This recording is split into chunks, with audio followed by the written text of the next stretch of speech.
शेर खान महसूस कर रहा था कि मुजाहिद शहद अली दावा बोलने के लिए बेकरार हो रहा है, मगर ये मकाम सब्र करने और हिकमत अमली से काम लेते हुए मुनासिब वक्त का इंतजार करने का था। कुछ देर के बाद शेर खान उठकर खाई के ऊपर गया और इसने देखा कि दोनों गार्ड अपनी जगह पर खड़े थे। वो नीचे आ गया। दूसरी बार शहद अली हालात का जायजा लेने ऊपर गया। वो भी नीचे आ गया और बोला, ये लोग तो यहाँ से नहीं हिलेंगे, तो क्या हम ये मौका हाथ से निकल जाने देंगे? शेर खान ने धीमी आवाज में कहा। शहद अली ने मसलहतन का तकाजा यही है कि हम इनके वहां से चले जाने का इंतजार करें। अगर वो ना गए तो? शहद अली ने पूछा। शेर खान ने कहा, तो फिर हमें अगले किसी मौके का इंतजार करना होगा और कोई और हिकमत अमली मुरतब करनी होगी। मुजाहिद शहद अली ने कोई जवाब ना दिया, मगर शेर खान अंधेरे में भी देख रहा था कि शहद अली पेचोताप खा रहा है। 10-15 मिनट के बाद वो दोनों खाई में से निकलकर ऊपर आ गए। इन्होंने देखा कि सिक्योरिटी गार्ड अपनी पोजीशनों पर नहीं थे। शेर खान जरा तौक़ुफ़ करके यकीन कर लेना चाहता था कि दोनों गार्ड वहां से दूर जा चुके हैं, लेकिन मुजाहिद शहद अली से सब्र नहीं हो रहा था। मुझे कवर दो। इससे पहले कि शेर खान इसे पकड़कर रोकता, शहद अली पेड़ के बल दोनों कोहनियों के बल रेंगता तेजी से दीवार की तरफ निकल गया। शेर खान ने मशीन गन का रुख दीवार की तरफ करके स्टीन गन सीधी कर ली। इसके दिल में बराबर खतरा लगा हुआ था कि मुजाहिद शहद अली कहीं कोई गलती ना कर बैठे। शेर खान ने महसूस कर लिया था कि इस किस्म के कमांडो एक्शन में जिन मजबूत असाब और सब्र की जरूरत होती है, इसका मुजाहिद शहद अली को तजुर्बा नहीं था। वो दिल में यही दुआ मांग रहा था कि मुजाहिद शहद अली कोई गलत कदम ना उठाए। आखिर वही हुआ जिसका शेर खान को डर था। हुआ यूं कि एक सिक्योरिटी गार्ड गश्त लगाता एक बार फिर नागदासी के मकान की अकबी दीवार के करीब नमूदार हो गया। शायद उसे कुछ शक पड़ गया था। वो रुक गया और उसने स्टीन गन सीधी करके झुककर सामने वाली झाड़ियों में देखा। इस जगह जहां शहद अली छुपा हुआ था। खुदा जाने शहद अली को क्या सूझी, या इसको ऐसे लगा कि सिक्योरिटी गार्ड इस पर फायर करने वाला है। किसने सिक्योरिटी गार्ड पर फायर खोल दिया।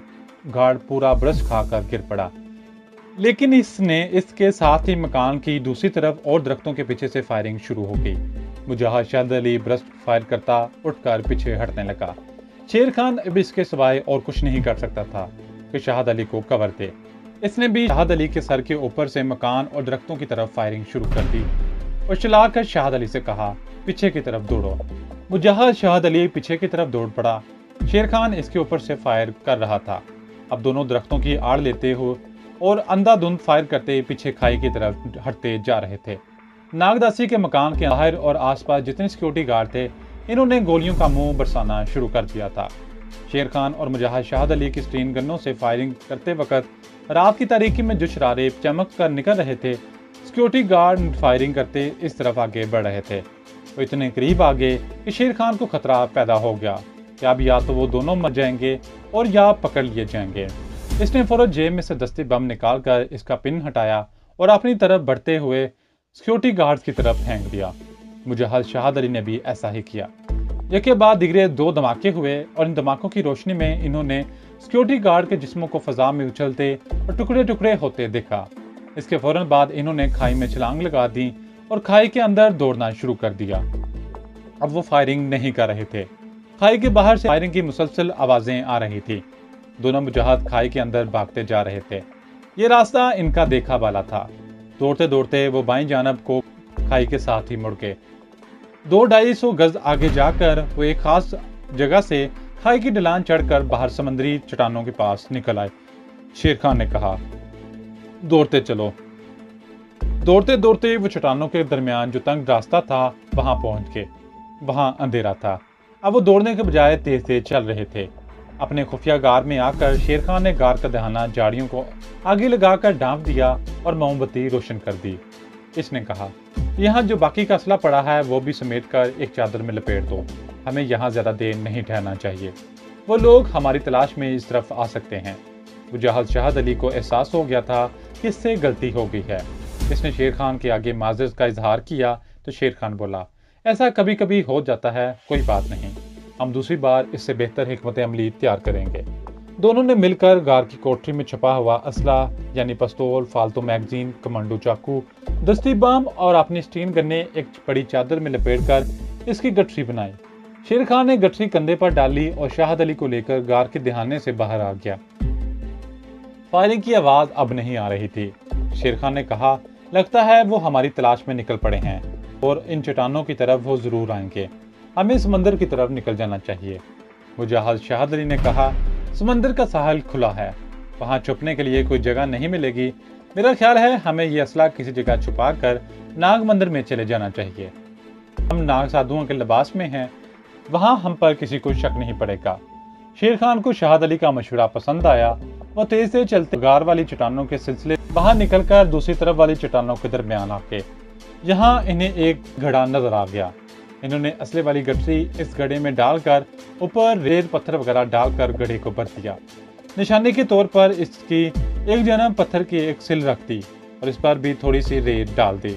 इस काम से फारिग होने के बाद शाहद अली ने एक तरफ इशारा करके कहा, हमें इस तरफ से नाग मंदिर की जानब चलना चाहिए। मुजाहिद शाहद अली, जैसा कि हम पहले बयान कर चुके हैं, मजूरा शहर के इस इलाके से पूरी तरह वाकिफ था। वह एक दलदली मैदान से गुजरे, फिर रेतला मैदान आ गया। इसके बाद नारियल के दरख्तों का सिलसिला शुरू हो गया। इसके बाद इन्हें दूर से नाग मंदिर की रोशनियां नजर आने लगी। नाग मंदिर में काफी रौनक थी। आरती उतारी जा रही थी। थोड़ी थोड़ी देर बाद शंख और घंटियां बज उठती थीं। नाग देवता की पूजा करने वाले इस वक्त भी मंदिर में मौजूद थे। इनमें ज्यादा तादाद उन लोगों की थी जिन्होंने अपनी कोई मन्नत मानी हुई थी और सिर्फ रात को पूजा के लिए आते थे। नाग साधु सन्यासी भी मंदिर के बाहर आग के अलाव रोशन किए बैठे थे। कमांडो शेर खान और मुजाहिद शाहद अली भी इनके दरमियान एक तरफ होकर बैठ गया। दूसरी तरफ सिक्योरिटी गार्ड के कमांडर ने पहला काम यह किया कि डॉक्टर पलाई को फौरन बख्तरबंद गाड़ी में सवार करवा के इसको बजूरा के हेडक्वार्टर की तरफ रवाना कर दिया और खुद 4 आदमियों को लेकर हमलावरों की तलाश में समुद्री चट्टानों की तरफ आ गया। ये इनके लिए बहुत बड़ा सानहा और इनकी बहुत जिल्लत अमेज शिकस्त थी कि कश्मीरी मुजाहिद डॉक्टर पलाई को हलाक करने के लिए भारत के जनूबी शहर मजूरा में भी पहुंच गए हैं। वो लोग ये समझते थे कि ये काम कश्मीरी मुजाहिदों के सिवा और कोई नहीं कर सकता। मजूरा पुलिस का एसपी और डीएसपी भी पुलिस की गार्ड लेकर मौका वारदात पर पहुंच गया था। इस कमांडो एक्शन के बाद अगरचे डॉक्टर पलाई की जान बच गई थी, लेकिन पुलिस अफसरों और सिक्योरिटी गार्ड के सारे अमले की नौकरी खतरे में पड़ गई थी, क्योंकि साइंसदान डॉक्टर पलाई भारतीय हुकूमत के लिए इंतहाई अहम और कीमती साइंसदान था। शेर खान ठीक वक्त पर शाहद अली को लेकर खुफिया गार से निकल आया था। सिक्योरिटी गार्ड का कमांडर एक रिटायर्ड सीआईडी ऑफिसर था। वो साले समंदर की चट्टानों में से होता हुआ इस गार में आ गया, जहां से कमांडो शेर खान और मुजाहिद शाहद अली कुछ देर पहले फरार हो चुके थे। वहां सिक्योरिटी गार्ड के कमांडर ने पानी का मटका, खाने पीने के बर्तन, पुराने कंबल वगैरह देखे तो फौरन समझ गया मुजाहिदीन का यही खुफिया ठिकाना था। इसने वायरलेस पर इलाके की पुलिस को खबरदार कर दिया और हुक्म दिया कि इस सारे इलाके का मुहासरा करके एक एक जगह की तलाशी ली जाए। इस सारे इलाके में नाग मंदिर भी आता था। शेर खान मुहताज जरूर था, लेकिन इसे ये तवक्का हरगिज़ नहीं थी कि रातों रात सिक्योरिटी गार्ड का अमला इनका खोज लगाते नाग मंदिर में भी पहुंच जाएगा। दोनों मुजाहिद नाग मंदिर के दरवाजे पर से कुछ दूर सहन में आग के अलाव से जरा हट कर बैठे थे। दूसरे नाग साधु भी अलाव के पास बैठे थे और भजन कीर्तन वगैरह कर रहे थे। अचानक नाग मंदिर के दरवाजे से हटकर एक जगह एक गाड़ी आकर खड़ी हो गई। शेर खान ने गाड़ी को देखा तो इसकी छठी हिस्स बेतार हो गई। जब इसने गाड़ी में से कुछ वर्दीपोश आदमियों को निकलकर नाग मंदिर की तरफ बढ़ते देखा तो इसने मुजाहिद शाहद अली से कहा, शाहद, वो लोग हमारी तलाश में आ गए हैं, यहाँ से निकल चलो जल्दी। मुजाहिद शाहद अली ने भी इन वर्दीपोश फौजी टाइप के आदमियों को गाड़ी से उतरकर मंदिर के दरवाजे की तरफ आते देख लिया था। वो दोनों खामोशी से उठकर पीछे की तरफ आहिस्ता आहिस्ता चल पड़े। मंदिर के बड़े हाल कमरे तक वो बड़े आराम से चलते रहे ताकि किसी को शक न पड़े। इसके बाद वो तेज कदमों से हाल कमरे में से निकलकर मंदिर की दूसरी जानब सहन में आ गए। यहाँ भी मंदिर का एक अकबी दरवाजा था, जिसका शायद सिक्योरिटी गार्ड को इल्म नहीं था, वरना वो उधर भी अपने कुछ आदमी जरूर भेज देते। काफी रात गुजर चुकी थी। मंदिर के अकबी दरवाजे पर भी रोशनियां हो रही थीं। शेर खान और शाहद अली मंदिर के दरवाजे से निकलते ही कुछ फासले पर दिखाई देती आबादी की झिलमिलाती रोशनी की तरफ चल पड़े। मुजाहिद शाहद अली इस रास्ते से वाकिफ था। वो मंदिर से काफी दूर निकल आए। शेर खान ने पूछा, हम ठीक रास्ते पे जा रहे हैं क्या? बिल्कुल ठीक रास्ते पे जा रहे हैं, शाहद अली ने जवाब दिया। एक नीमो तारीख वीरान मैदान में से गुजरते हुए वो मजूरा शहर के गंजान आबादी वाले इलाके में दाखिल हो गए। कुछ देर तक वो इस इलाके के खाली खाली दरवाजों और गलियों में चलते चलते गए। आबादी की दूसरी जानब नीम पहाड़ी सिलसिला शुरू हो जाता था। बस इन्हीं पहाड़ी टीलों में से एक जगह मजूरा के रजाकार मुजाहिदों का खुफिया ठिकाना था, जिसकी तफसील हम यहाँ बयान नहीं करेंगे। बहरहाल दोनों कमांडो रजाकारों की खुफिया पनाहगाह में पहुंच गए। रशीद अहमद इस वक्त वहां नहीं था। मुजाहिद और मास्टर सिपाही कुतुबुद्दीन मौजूद था। शेर खान ने इसे सारा वाकया बयान कर दिया।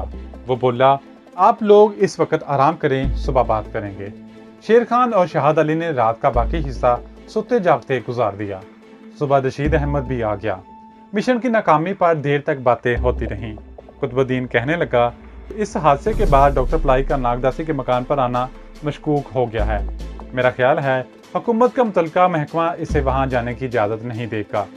रशीद अहमद ने पूछा, तो फिर तुम्हारे ख्याल में अब हमें क्या हिकमत अमली करनी चाहिए? कुतुबुद्दीन बोला, सबसे पहले हम ये मालूम करेंगे कि डॉक्टर पलाई मजूरा के रिसर्च सेंटर ही है या इसे किसी दूसरे मकाम पर मुंतकिल कर दिया गया है, क्योंकि भारतीय हुकूमत मजूरा में मुजाहिद कमांडोज की मौजूदगी से चौकस और मुहतात हो गई होगी और वो डॉक्टर पलाई की जिंदगी के बारे में किसी किस्म का खतरा मोल नहीं लेंगे। मुजाहिदीन की भारतीय हुकूमत पर बहुत दहशत है। शेर खान कहने लगा, हम अपना सारा असला और हथियार समुद्री चट्टानों में एक जगह जमीन में दफन कर आए हैं, वो हमें वापस ले आना चाहिए। रशीद अहमद ने कहा, क्या ये जगह जहां तुम लोगों ने असला दबाया है खुफिया घर के करीब ही है? वहां से ज़्यादा दूर नहीं है। मुजाहिद शहाद अली ने जवाब दिया। रशीद अहमद बोला, फिर हम में से किसी एक को अभी इसी तरफ नहीं जाना चाहिए। असला और हथियार हमारे पास बहुत हैं, तुम लोगों को भी अभी यहाँ से बाहर नहीं जाना चाहिए। इसके बाद रशीद अहमद ने मास्टर सिपाही कुतुबुद्दीन से मुखातब होकर कहा, कुतुबुद्दीन, तुम ऐसा करो कि मिसाइल फैक्ट्री में अपना जो खास आदमी मुलाजिम है इसको अभी पैगाम भिजवा दो कि वो मालूम करे कि डॉक्टर पलाई अभी तक मिसाइल फैक्ट्री में मौजूद है या इसे यहाँ से किसी दूसरी जगह भेज दिया गया है। कुतुबुद्दीन ने कहा, ये आज शाम तक मालूम हो जाएगा। मैं अपने आदमी को अभी पैगाम भिजवा देता हूँ, वो अभी फैक्ट्री नहीं गया होगा। कुतुबुद्दीन ने इस वक्त एक मुजाहिद को अपने खास आदमी की तरफ रवाना कर दिया। शेर खान और मुजाहिद अली खुफिया पनाहगाह में छुपे रहे। रशीद अहमद हालात का जायजा लेने के लिए निकल गया। दिन गुजर गया, शाम हुई तो रशीद अहमद भी आ गया। इसने बताया कि सारे शहर में पुलिस ने नाकाबंदी कर रखी है। रेलवे स्टेशन और एयरपोर्ट पर सिक्योरिटी सख्त कर दी गई है। डॉक्टर पलाई के बारे में कुछ पता चला? रशीद अहमद ने पूछा।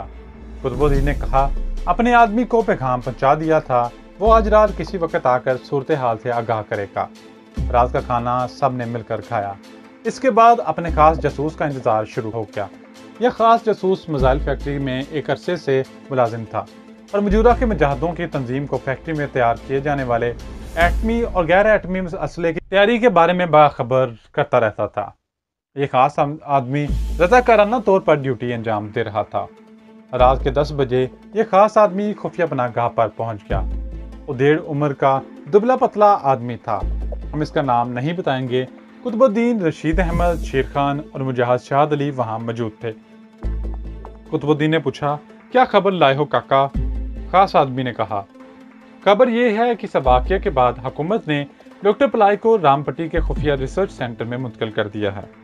ये रामपट्टी किस जगह पर है? रशीद अहमद ने पूछा। कुतुबुद्दीन, जो इसी इलाके का रहने वाला था, बोला, रामपट्टी एक जंगल है। मजूरा से ऊपर की जानब तृष्णापुली जाने वाली रेलवे लाइन के दोनों जानब वाक़या है और यहाँ से इसका फासला 50 किलोमीटर के करीब है। कुतुबुद्दीन ने खास आदमी से पूछा, ये रिसर्च सेंटर रामपट्टी जंगल में किस जगह पर वाक़या है? क्या तुम कभी वहाँ गए हो? खास आदमी ने कहा, बाद ज़रूरी अमूर सर अंजाम देने के लिए मुझे सिर्फ 2 बार ही वहाँ जाने का मौका मिला है। वैसे हुकूमत ने इस रिसर्च सेंटर को बेहद खुफिया रखा हुआ है। मेरी ड्यूटी इस नौयत की है कि मुझे वहाँ भेजना ज़रूरी हो गया था। क्योंकि ये खुफिया जगह थी, इसलिए मैंने पूरी तफसील से इसका जायज़ा लिया था कि शायद कभी हमें इसकी ज़रूरत पड़ जाए, जैसे आज ज़रूरत पड़ गई है। इसके बाद खास आदमी ने कागज़ पर इस खुफिया रिसर्च सेंटर का पूरा नक्शा बनाया और एक जगह उंगली रखकर बोला, ये रेलवे लाइन है। यहाँ से इस तरफ ये निशान जो मैंने लगाया है, ये एक बहुत पुराना तारीखी कब्रिस्तान है। ये कब्रिस्तान शुरू ही से वीरान पड़ा है। यहाँ ना कोई गोरकन है, ना यहाँ मैयतें दफन की जाती हैं। क्योंकि इधर इर्द गिर्द कोई आबादी नहीं है। कब्रिस्तान के शमाल में कब्रिस्तान की टूटी फूटी दीवार है। दीवार के करीब ही ये जहाँ मैंने गोल निशान लगाया है, यहाँ बरगद का एक घना दरख्त है। इस दरख्त की दूसरी तरफ खुफिया रिसर्च सेंटर है। रिसर्च सेंटर की पिछली दीवार दरख्त से 5 फुट के फासले पर है। दरख्त की घनी शाखें रिसर्च सेंटर की छत पर लटकती हैं। जिस छत पर दरख्त की शाखों का साया है, इस छत के नीचे डॉक्टर पलाई का कमरा है। कमरे के आगे छोटा सा सेहन है जहाँ पौधे उगे हुए हैं। शेर खान ने कहा, वहाँ सिक्योरिटी का क्या इंतजाम है? खास आदमी ने कहा, क्योंकि ये सारा इलाका शहर से दूर एक सुनसान जंगल में है और रिसर्च सेंटर को भी खुफिया रखा गया है। वहाँ किसी गैर आदमी को जाने की इजाज़त भी नहीं है, इसलिए खसूसी तौर पर रिसर्च सेंटर के अंदर सिक्योरिटी की तरफ ज़्यादा तवज्जो नहीं दी गई।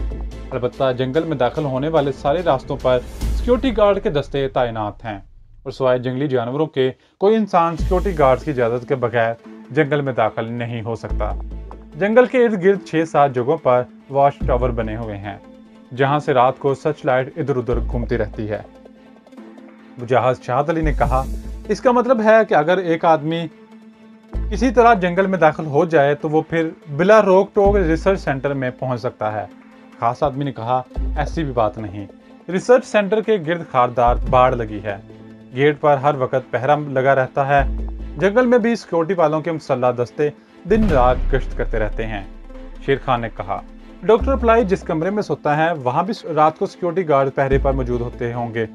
खास आदमी बोला, इसकी मुझे अभी पूरी तरह से खबर नहीं है। एक बार फिर भी डॉक्टर पलाई जब इस रिसर्च सेंटर में कुछ दिन रहा था तो इस कमरे में रात को सोता था। तब इसके क्वार्टर के बाहर सिक्योरिटी गार्ड मौजूद होते थे। हो सकता है अब भी वहां पहरा लगा दिया गया हो।